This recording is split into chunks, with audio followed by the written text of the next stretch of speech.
Welcome back to official Akhtar Rahman sir YouTube channel. दोस्तों, एक नए वीडियो में आपका फिर से बहुत बहुत वेलकम है। सीटेट दिसंबर 2024 के लिए हम आज फिर से एक बार आपके लिए बाल मानस शास्त्र एवं अध्यापन शास्त्रों means child development and pedagogy के कुछ महत्वपूर्ण प्रश्न लेकर आए हैं। दोस्तों, जिस तरीके से आपको 14 या 15 दिसंबर को जिस तरीके से सीटेट की परीक्षा में प्रश्न पूछे जाएंगे, कुछ उसी टाइप के क्वेश्चन हम आपके लिए आज सिलेक्टेड क्वेश्चन लेकर आए दोस्तों। तो चलिए वीडियो में आगे बढ़ते हैं। दोस्तों, वीडियो में आगे बढ़ने से पहले अगर आप हमारे चैनल पे नए हो तो प्लीज चैनल को सब्सक्राइब कीजिए, साथ ही साथ बेल नोटिफिकेशन को ऑन कीजिए ताकि आपको आने वाले वीडियोस के नोटिफिकेशन जो है वो आसानी से मिल पाए। और अगर आप हमसे जुड़ना चाहते हो दोस्तों तो डिस्क्रिप्शन में जाकर आपको हमारे टेलीग्राम और व्हाट्सएप ग्रुप को ज्वाइन कर लेना है, जहाँ से आपको तमाम शासन निर्णय परिपत्रक वक्त पर देखने के लिए मिलेंगे। तो दोस्तों प्लीज वीडियो को लाइक कीजिए। हम देखते हैं प्रश्न पहला। देखिए, मोस्ट आईएमपी सिलेक्टेड क्वेश्चन आपके लिए इस वीडियो में हम लेकर आए। पेपर 1 और पेपर 2 की बात हम यहाँ पर कर रहे हैं। सवाल पूछा गया है, प्रश्न पूछा गया है कि लॉरेंस कोहलबर्ग के नैतिक विकास का सिद्धांत। सबसे पहली बात दोस्तों के नैतिक विकास का सिद्धांत किसका है? नैतिक विकास का सिद्धांत किसका है? तो लॉरेंस कोहलबर्ग का। ये बात आप याद रखेंगे। नैतिक विकास के सिद्धांत का प्रथम स्तर पूर्व रूढ़िगत नैतिकता का स्तर की अवस्था है। 4 ऑप्शन आपके सामने दिए गए दोस्तों। और आपको जो स्टेज है, किसकी बात हम कर रहे हैं? नैतिक विकास के सिद्धांत की, लॉरेंस कोहलबर्ग के। तो इसका जो प्रथम स्तर है पूर्व रूढ़िगत नैतिकता का स्तर अवस्था है। 4 ऑप्शन आपके सामने दिए गए दोस्तों।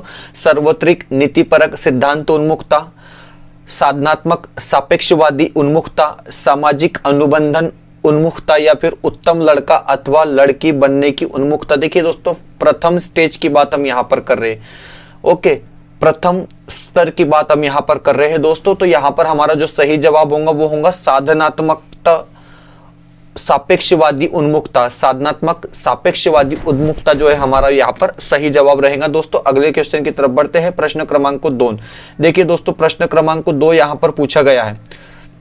बिल्कुल मोस्ट आईएमपी क्वेश्चन है दोस्तों। आपको टीएटी और सीटेट के लिए दोनों परीक्षा में ये क्वेश्चन जो है उपयोगी हो सकता है। मॉन्टेसरी शिक्षा प्रणाली की बुनियादी ढांचा लागू होता है। देखिए दोस्तों, मॉन्टेसरी शिक्षा प्रणाली को लेकर यहाँ पर प्रश्न पूछा गया है और 4 ऑप्शन आपके सामने रखे गए हैं दोस्तों। ठीक है, 2 से लेकर 5 या 6 वर्ग के बालिकों की शिक्षा, 4 से लेकर 8 वर्ग के बालिकों की शिक्षा, 10 वर्ष से बड़े बालकों पर या फिर उपयुक्त सभी। तो देखिए दोस्तों, मॉन्टेसरी कहां पर वर्क करता है ये बात आपको पता होना चाहिए। तो ऑप्शन नंबर 1 जिन भी बच्चों ने बताया है 5 या 6 साल के बच्चों तक, वो बिल्कुल सही जवाब हो जाएगा, क्योंकि मॉन्टेसरी का काम क्या है ये आपको पता होना चाहिए। हम बढ़ते हैं अगले क्वेश्चन की तरफ। Question number 3। देखिए, प्रश्न क्रमांक 3 यहां पर पूछा गया है। आप देख सकते हैं स्क्रीन में आपके सवाल है कि शिक्षा का रुचि का सिद्धांत बताता है। देखिए दोस्तों, रुचि का सिद्धांत की बात हम यहां पर कर रहे हैं। रुचि के सिद्धांत की बात हम यहां पर कर रहे हैं। उसके लिए आपको 4 ऑप्शन दिए गए और आपको सही विधान का चयन यहां पर करना होगा। बताया गया है कि शिक्षक को अपने छात्रों के पढ़ने में रुचि लेनी चाहिए। शिक्षक को, ओके, शिक्षक को बालकों में सीखने की रुचि पैदा करनी चाहिए। ऑप्शन नंबर 3, रुचि से छात्र का जीवन संवरता है। रुचि मीन्स दिलचस्पी, इंटरेस्ट जिसको हम कह सकते हैं।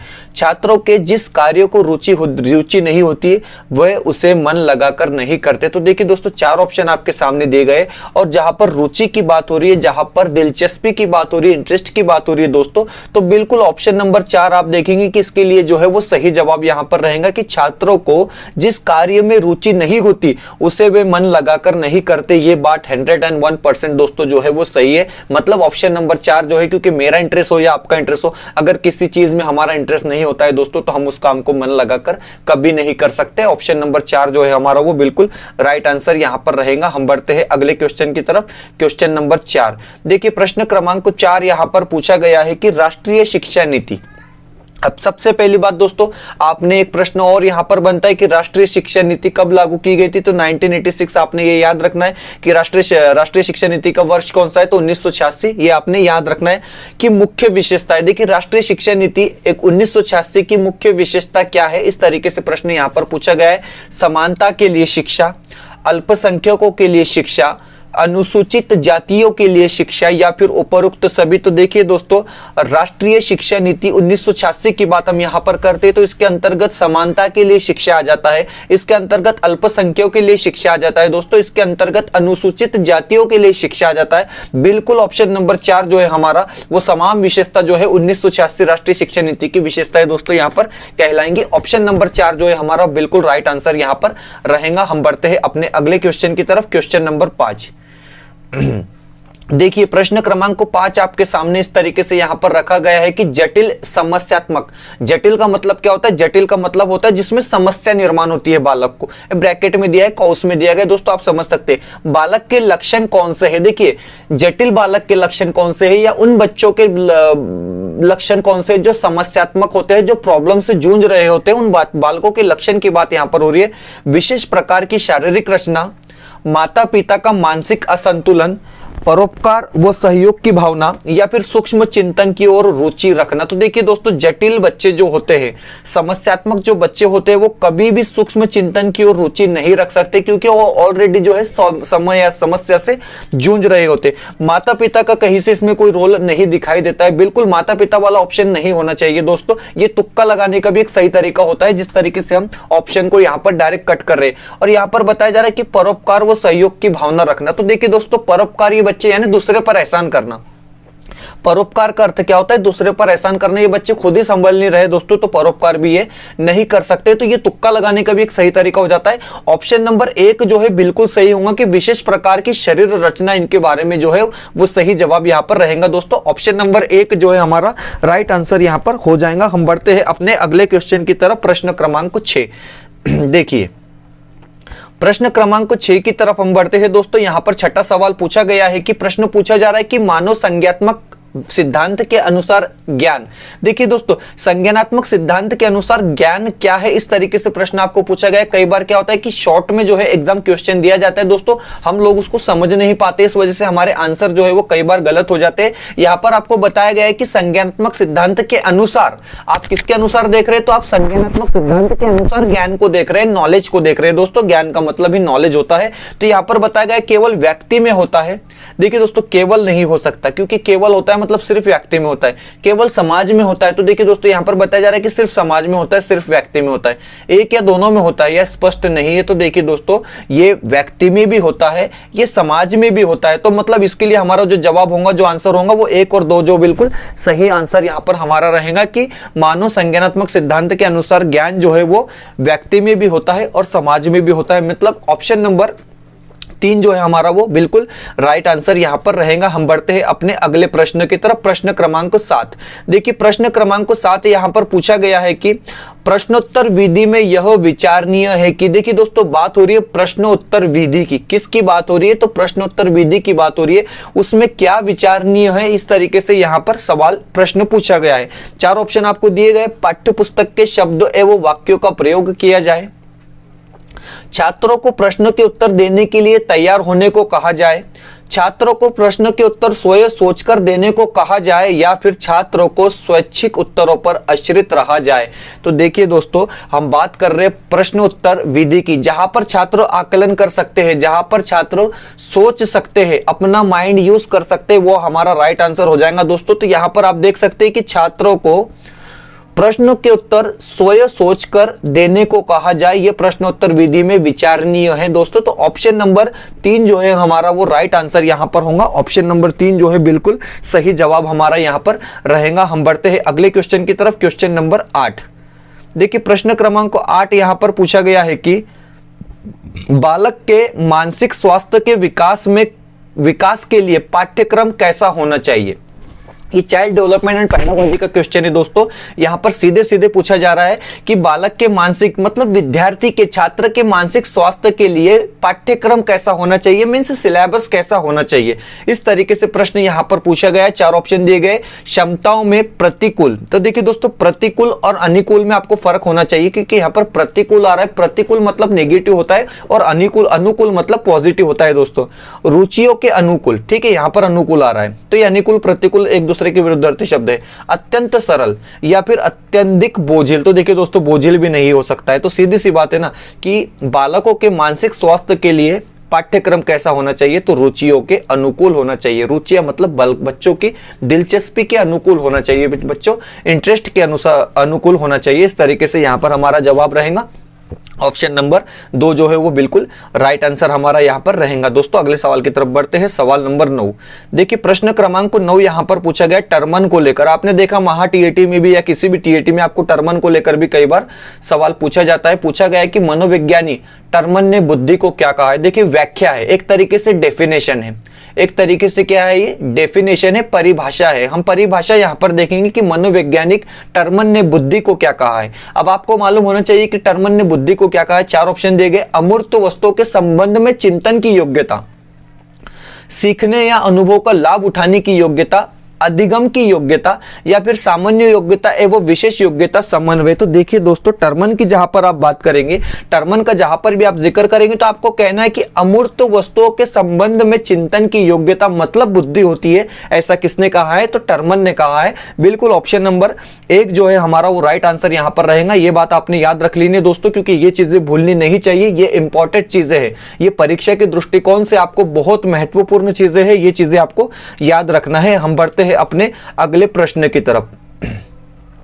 प्रश्न पूछा गया कि सार्थक अधिगम है। अब दोस्तों देखिए सार्थक अधिगम क्या होता है, यह आपको समझ लेना है कि सार्थक अधिगम क्या होता है। जिस तरीके से बहुभाषिकता समावेशी वर्ग के लिए प्रश्न पूछे जाते हैं, उस तरीके से सार्थक अधिगम को लेकर भी दोस्तों, अधिगम मींस लर्निंग। अधिगम का मतलब क्या होता है, अधिगम का मतलब होता है दोस्तों लर्निंग करना, सीखना। ठीक है, इसके बारे में पूछा जा रहा है कि सार्थक अधिगम क्या है। 4 ऑप्शन आपको दिए गए दोस्तों, हम इसका पहले आंसर देख लेते हैं। वयस्कों और अधिक सक्षम साथियों का अनुकरण।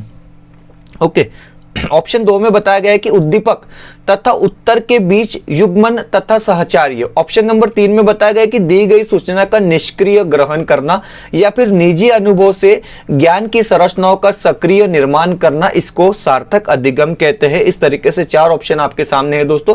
तो आप समझ लेंगे कि सार्थक अधिगम का मतलब क्या होता है। तो बिल्कुल ऑप्शन नंबर, जब निजी अनुभव, बच्चा जो है अपने निजी अनुभव से, तजुर्बे से, एक्सपीरियंस से ज्ञान की संरचनाओं का सक्रिय निर्माण करता है दोस्तों, तो उसको हम सार्थक अधिगम कहते हैं। यहां पर बच्चा क्या कर रहा है, यहां पर बच्चा अपने अनुभव का इस्तेमाल कर रहा है ज्ञान की संरचनाओं का सक्रिय निर्माण करने में। तो ये बात याद रखेंगे, तो ये हो जाता है हमारा सार्थक अधिगम दोस्तों। तो ये चीजें आप समझ लेंगे यहां पर। वीडियो बेहतर लग रही है दोस्तों तो प्लीज वीडियो को लाइक कीजिए, चैनल पे नए हो तो प्लीज चैनल को सब्सक्राइब कीजिए दोस्तों। डिस्क्रिप्शन में जाकर आपको हमारे टेलीग्राम और व्हाट्सएप ग्रुप को ज्वाइन कर लेना है, जहां से आपको तमाम शासन निर्णय परिपत्रक वक्त वक्त पर देखने के लिए मिलेंगे दोस्तों। हमने आपके लिए हमारे यूट्यूब चैनल पर फ्री प्लेलिस्ट बनाई है दोस्तों, जहां पर आप मराठी भाषा पेडागोजी, हिंदी भाषा पेडागोजी, एसएसटी पेडागोजी और चाइल्ड डेवलपमेंट एंड पेडागोजी को लेकर वीडियोस जो है वो फ्री में देख सकते हैं दोस्तों। हमारे चैनल के माध्यम से आपके लिए ये सेवा जो है सीटेट दिसंबर 2024 के लिए हमने अवेलेबल करवा के दी दोस्तों। बिल्कुल फ्री में जाकर आप हमारे चैनल पर ये तमाम वीडियोस देख सकते हैं दोस्तों। वीडियो को प्लीज लाइक कर देंगे। आगे बढ़ते हैं अगले क्वेश्चन की तरफ, क्वेश्चन नंबर 11। देखिए वीडियो को दोस्तों प्लीज लाइक कर देंगे। सीखने की प्रक्रिया में अभिप्रेरणा। अब अभिप्रेरणा क्या है दोस्तों, इसके बारे में यहां पर सवाल पूछा गया। देखिए मैं बता रहा हूं कि वही क्वेश्चन हम आपके लिए लेकर आए दोस्तों, चैप्टर वाइज क्वेश्चन, एक चैप्टर से एक क्वेश्चन हम आपके लिए लेकर आए, क्योंकि एग्जाम में जिस तरीके से ट्रेंड चल रहा है, जिस तरीके से प्रश्न पूछे जाते हैं, पूछा गया है कि सीखने की प्रक्रिया में अभिप्रेरणा। अब देखिए दोस्तों, एक लर्निंग बच्चा हासिल कर रहा है, अधिगम बच्चा कर रहा है, उसमें अभिप्रेरणा का क्या योगदान होता है, प्रश्न ये पूछा गया है। ओके, प्रश्न समझ लेना जरूरी है। इसमें बताया गया है कि पिछले सीखे हुए को नए अधिगम से अलग करती है। बिल्कुल गलत बताया गया, बिल्कुल गलत बताया गया। ठीक है, शिक्षार्थियों को मतलब छात्रों को या विद्यार्थियों को या स्टूडेंट्स को एक दिशा में सोचने के योग्य बनाती है। ठीक है, चलिए ये ठीक हो सकता है। शिक्षार्थियों में सीखने के प्रति रुचि का विकास करती है। देखिए दोस्तों, मोटिवेशन की बात हम कर रहे हैं, अभिप्रेरणा की बात हम कर रहे हैं। शिक्षार्थियों को मतलब विद्यार्थियों की स्मरण शक्ति को पैना बनाती है। तो देखिए दोस्तों, अभिप्रेरणा का क्या काम होता है, लर्निंग में अभिप्रेरणा का क्या काम होता है, वो हम आपको बताएंगे कि लर्निंग में अभिप्रेरणा का काम होता है सीखने में विद्यार्थियों को, शिक्षार्थियों को या स्टूडेंट्स को सीखने के प्रति रुचि का विकास करती है। इसको हम अभिप्रेरणा कहते हैं दोस्तों, क्योंकि मोटिवेशन जब तक हमको नहीं मिलता है, कॉन्फिडेंस हमको तब तक नहीं आता है। तो ऑप्शन नंबर 3 जो है बिल्कुल हमारा वो राइट आंसर यहां पर रहेगा। हम बढ़ते हैं अगले क्वेश्चन की तरफ, क्वेश्चन नंबर 11। देखिए प्रश्न को समझकर उसका आंसर देना और उसको समझ लेना, एक ही बार में चीजें खत्म हो जाती है यार, क्योंकि इतना नहीं सोचा जाता है किसी चीज के लिए। खत्म करो, बिल्कुल समझकर आंसर दो, तो हमारे लिए अच्छा रहता है। ऐसा नहीं कि बस वीडियो देख रहे हो और जल्दी जल्दी कर रहे। चलिए, सृजनात्मक कार्य के लिए बुद्धि का एक न्यूनतम स्तर आवश्यक है, इस कथन की व्याख्या करता है। देखिए, सृजनात्मक कार्य के लिए बुद्धि का एक न्यूनतम मतलब कमतर स्तर आवश्यक है, इस कथन की व्याख्या करता है देहली मॉडल, साइमन परीक्षण, अभिप्रेरणा मॉडल या इनमें से कोई नहीं। तो देखिए दोस्तों, इसका जो जवाब होगा आपको यहाँ पर ऑप्शन नंबर 1 जो है इसका वो सही जवाब यहाँ पर लगाना होगा, क्योंकि न्यूनतम का स्तर की बात यहाँ पर हो रही है दोस्तों। न्यूनतम स्तर आवश्यक है तो देहली मॉडल आवश्यक है। ऑप्शन नंबर 1 जो है हमारा वो बिल्कुल क्वेश्चन नंबर 12 का सही आंसर यहाँ पर रहेगा। हम बढ़ते हैं अगले क्वेश्चन की तरफ।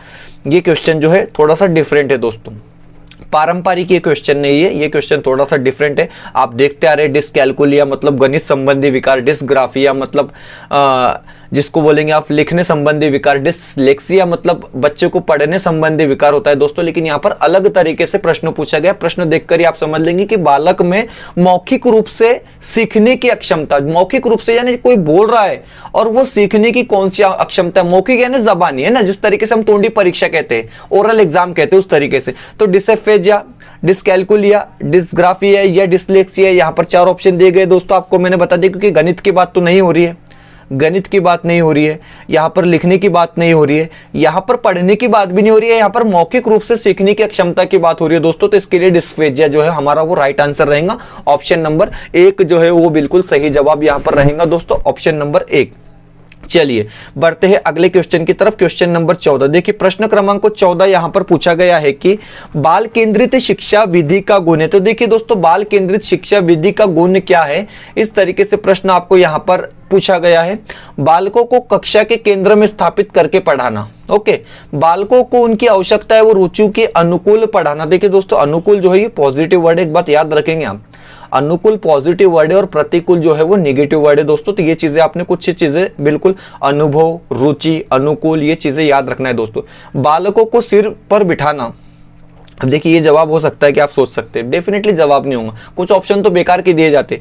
बालकों को सामूहिक रूप से पढ़ाना, तो देखिए सामूहिक रूप से पढ़ाने की बात भी नहीं हो रही है, बिल्कुल ऑप्शन नंबर 2 जो है हमारा वो सही जवाब हो जाएगा सीधे सीधे, कि बालकों को उनकी आवश्यकता एवं रुचि के अनुकूल पढ़ाना, मतलब बाल केंद्रित शिक्षण विधि की गुण होता है दोस्तों। ऑप्शन नंबर 2 जो है हमारा वो बिल्कुल राइट आंसर यहाँ पर रहेगा। हम बढ़ते हैं अपने अगले प्रश्न की तरफ। प्रश्न क्रमांक 15 देखिए, प्रश्न 15 यहाँ पर पूछा गया है कि बालक की मूल प्रवृत्तियों को कहा जाता है। अब देखिए, मूल प्रवृत्तियों की बात होती है, जो शक्तियां बच्चे में जन्मजात होती है उसको हम मूल प्रवृत्तियां कहते हैं। जो शक्तियां बच्चे में जन्मजात होती है दोस्तों हम उसको मूल प्रवृत्ति कहते हैं। तो मूल प्रवृत्तियों को कहा जाता है संवेगात्मक प्रवृत्तियां, जन्मजात प्रवृत्तियां, ज्ञानात्मक प्रवृत्तियां या फिर क्रियात्मक प्रवृत्तियां। तो देखिए दोस्तों, मूल प्रवृत्तियां कैसी होती है आपको पता होना चाहिए कि मूल प्रवृत्तियां जो होती है वो जन्मजात होती है। बिल्कुल ऑप्शन नंबर 2 जो है हमारा वो सीधे सीधे यहाँ पर राइट आंसर रहेगा दोस्तों।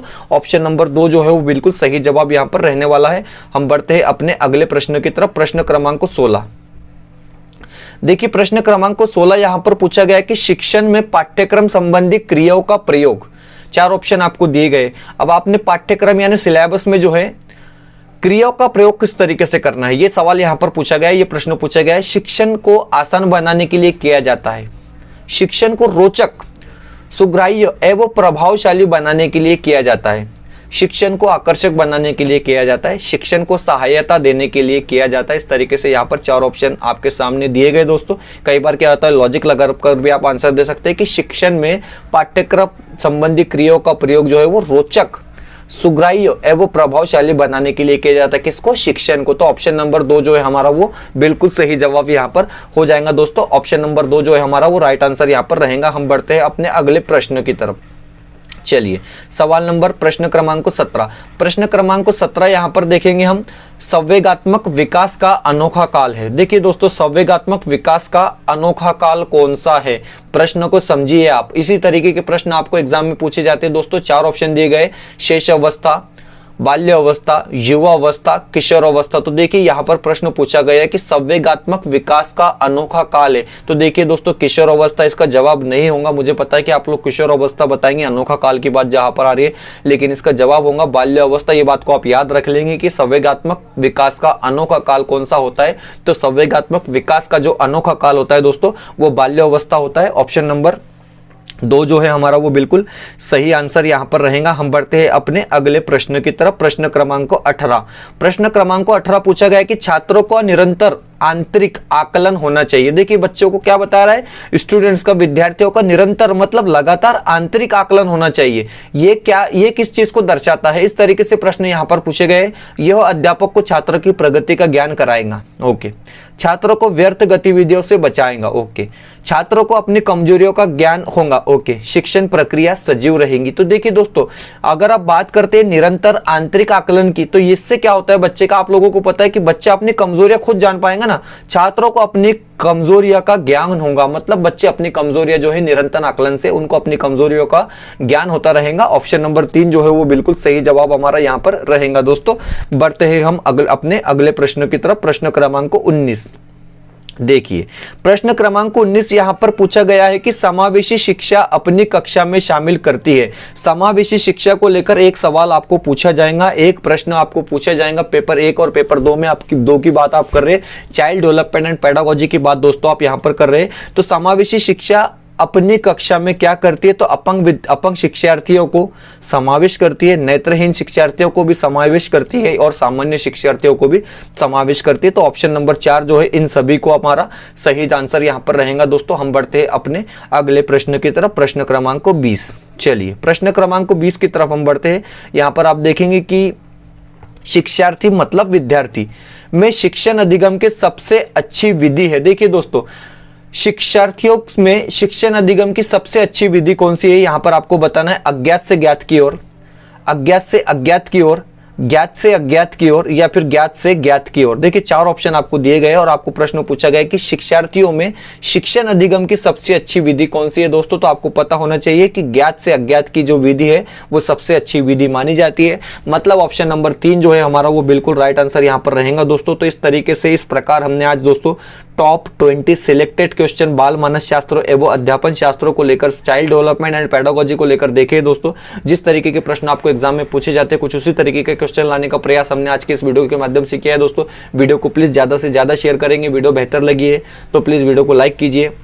चैनल पे नए हो तो प्लीज चैनल को सब्सक्राइब कीजिए। दोस्तों डिस्क्रिप्शन में जाकर आपको हमारे टेलीग्राम और व्हाट्सएप ग्रुप को ज्वाइन कर लेना है दोस्तों, जहां से आपको तमाम शासन निर्णय परिपत्रक वक्त वक्त पर देखने के लिए मिलेंगे। और सीटेट दिसंबर 2024 के लिए अगर आप हमारे फ्री वीडियो देखना चाहते हैं दोस्तों, तो हमने प्लेलिस्ट तैयार की है सीटेट दिसंबर 2024 के लिए। हिंदी भाषा पेडागोजी, मराठी भाषा पेडागोजी, एसएसटी पेडागोजी और चाइल्ड डेवलपमेंट एंड पेडागोजी की आप तमाम वीडियोस जो है हमारे फ्री में जो दोस्तों हमारे चैनल के माध्यम से देख सकते हैं। फिलहाल के लिए इतना ही, मिलते हैं नए वीडियो में किसी बेहतर अपडेट के साथ।